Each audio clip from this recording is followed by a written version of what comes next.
What's happening, people? Welcome back to the Sound Design channel. My name is La, and today we're going to look at a classic sound by 10 Wolves in the track called Walking with Elephants, of course. It's probably one of the most played songs in melodic house, melodic techno on Spotify. It's racking up to like 64 million streams. It's one of the most requested songs probably by DJs.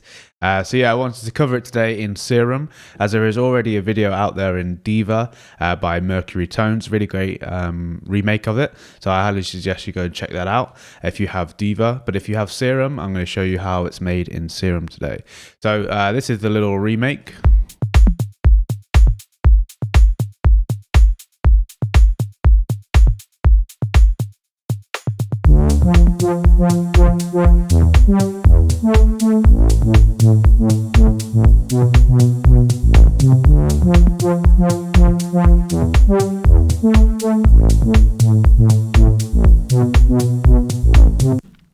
Yeah, cool. So obviously the drums and the other background things there is just to support alongside. The main focus is on the synth here, but all the drums that you heard in there are taken from the Deep Premium Volume 5 by PML, and then the Melodic Techno drum pack, which is also there. I'll link those down in the description down below. So yeah, I have the Diva version here, which is where I was copying the same as what Mercury Tones did, and this is the Diva version, which sounds pretty different. It has just a different tone to it, just they are different synths. So let's have a listen to that one.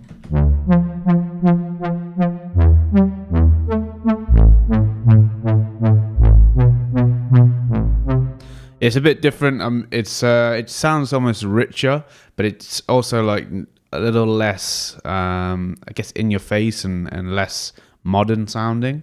But yeah, this is the Serum one.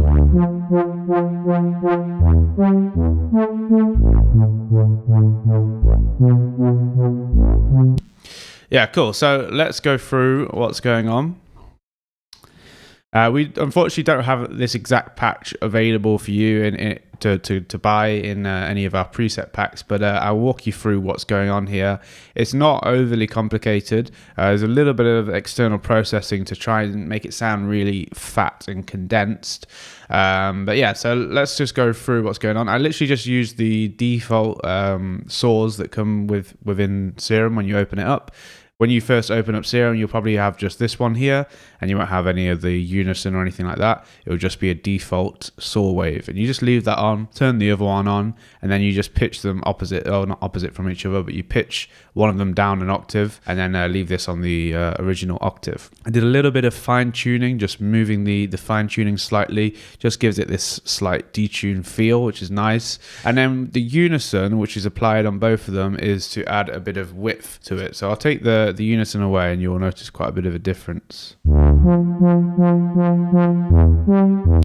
then here, so now it's spreading between two voices with a slight bit of detune.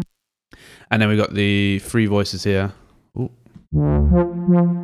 That's adding quite a lot of width. I did notice in the original there's quite a bit of width, and we are adding a lot of width with processing and things like that, but then we are going to control it afterwards, which is what I'm going to show you, so we're not going too far. So yeah, that's essentially it just for the voicing. Just with the upper harmonics or the upper octave, I just turned it down a little bit. I didn't want it to be too strong. So if we look at the filter here, it's pretty important to get this low 24. You want quite a strong filter. You don't want the sound to sound really open and brassy like this. It never really gets like that in the original. It's always quite like condensed. You add a little bit of drive and a little bit of fat if you don't take these away. Drive is just, it's kind of like saturation. It just really like fattens it up, and then fattens it up. I find that this adds a bit of width as well. Okay, the other important thing was I put this key tracking on.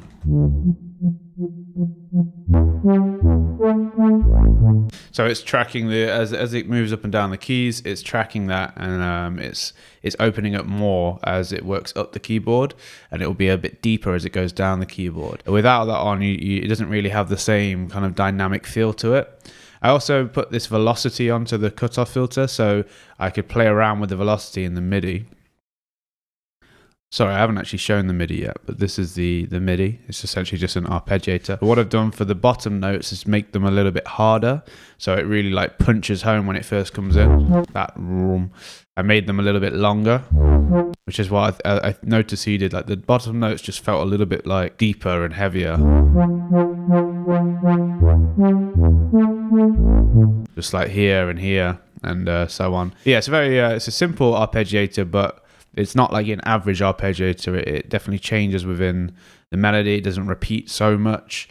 It's just really, really nice. It's a very iconic melody. Cool. So just a little bit, we'll go to the envelopes here. So, and we do have a little bit of modulation with the LFO as well, but that's not overly important. But the envelopes you need to get these right. So what I've done is, as you can see here with the amounts, we have this attack. It's very gradual, comes to here, but I added this little curve in. And with the curve, it makes it so that the sound holds for a bit at like the peak volume before it dips. And it adds a little bit of a lag rather than it being kind of like room. But the important thing is to have a slow attack. So you're not slow, but about medium. And I've applied those same envelopes on both the envelope 1 and envelope 2. And then envelope 2 is being attached to the cutoff filter. So we'll take that away. And that's just the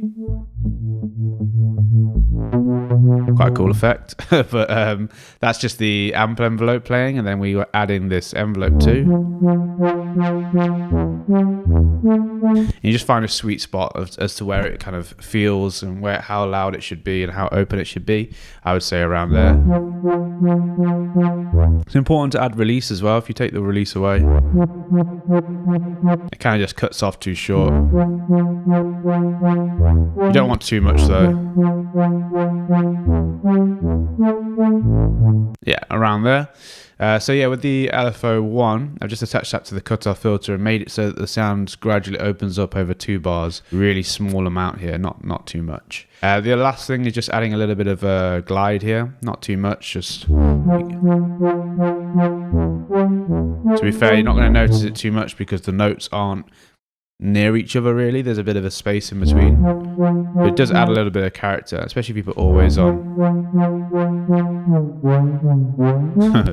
But it's nice to have a little bit of that. Alright, cool. So let's go to the effects. So I'll just turn these all off and see if there's any difference. So of course the reverb is needed, and the compression and the distortion is just to really fatten it up essentially and just stop it from peaking too much. There's little bits where it peaks quite a lot and it's just controlling it a little bit and condensing it. And then we got the reverb. The reverb is important to get the space right. It's not like a huge reverb. It's not supposed to be drowned in reverb. It's just going to sound like it's sitting in a nice kind of room or space. The original, it feels like it's not really up front and in your face and dry. It definitely sits in some kind of space and it's not like a really big one. So you could go really far, obviously, but that's not what we want. We want like a small room.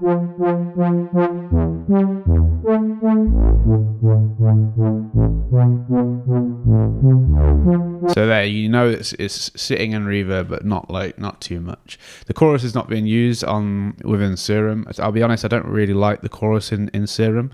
I like the Ableton one, so I'll use that. So within the processing, I just have this EQ8 here, and I just use this whenever I'm doing sound design, just so I can see where it's sitting in the frequency range, if anything's jumping out or peaking or anything like that. But it's not actually doing anything mixing wise. Got a little bit of saturation.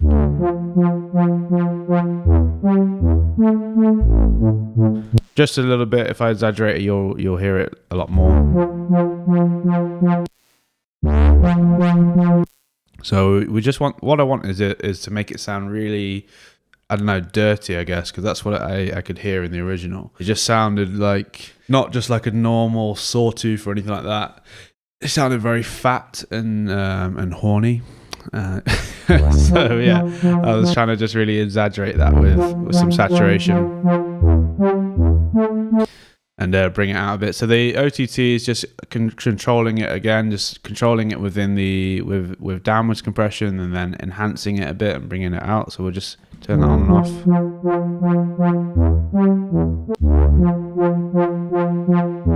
You can hear that it opens up the high end a little bit and brings the reverb out a slight bit. I'm only using 18% of this, really not much. It's just I don't want it to condense it too much.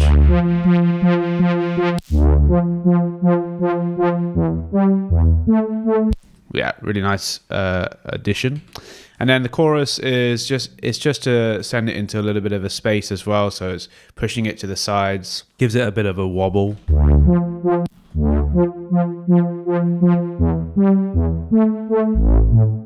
Just a little bit of it. You don't want to go too far. I brought the rate down so it's not going super quick. Brought the frequency up so it's not in the super subs. We could go a little bit higher with that as well. And then brought the width down as well. And then I put a utility afterwards and put the width down even further. The reason I did that is I noticed I was pushing it a little bit too far in the sides. And I noticed it with an ozone imager here. This is free. I'd highly recommend you go and download it. It's so you can check the width for things. So if I take away this utility, you can see that the sound is phasing. It's going past this 0 mark, which means it's phasing. It's too wide. If you played it on a mono system, you would miss quite a lot of the content in there. So I put this on after the strip and was like, okay, let's see how wide I've pushed it. And it was just too far. You can just reduce it with this, and it will do the same job, but I wanted you guys to see it visually on the utility there. So put this back on. Okay, so the other thing I used, which is external, is I use FabFilter Pro Q3, and the reason I did this is because I wanted a dynamic EQ, and it was just to control the resonant frequencies that were coming through only when they come through, not the entire time. If you use a normal EQ8, it will permanently dip in those frequencies. With this, it's dynamically dipping in them. So it's just that first hit.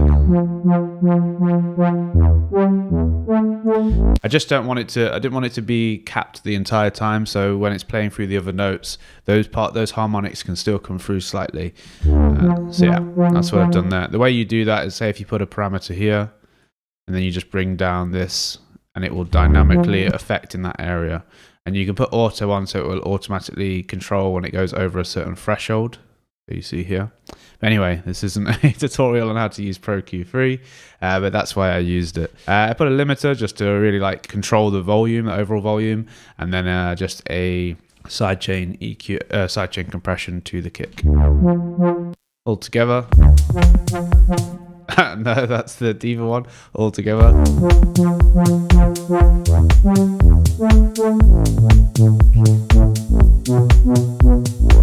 Yeah, really nice. I love this sound. I have used remnances, I don't know if that's a word, but I've used this character in quite a lot of leads that I've done over the years, and I think a lot of people have. It's just a really nice iconic sound.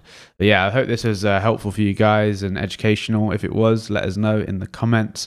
Please leave a like and subscribe to the channel so you don't miss out on any more of our content. Thank you very much. I'll catch you in the next video.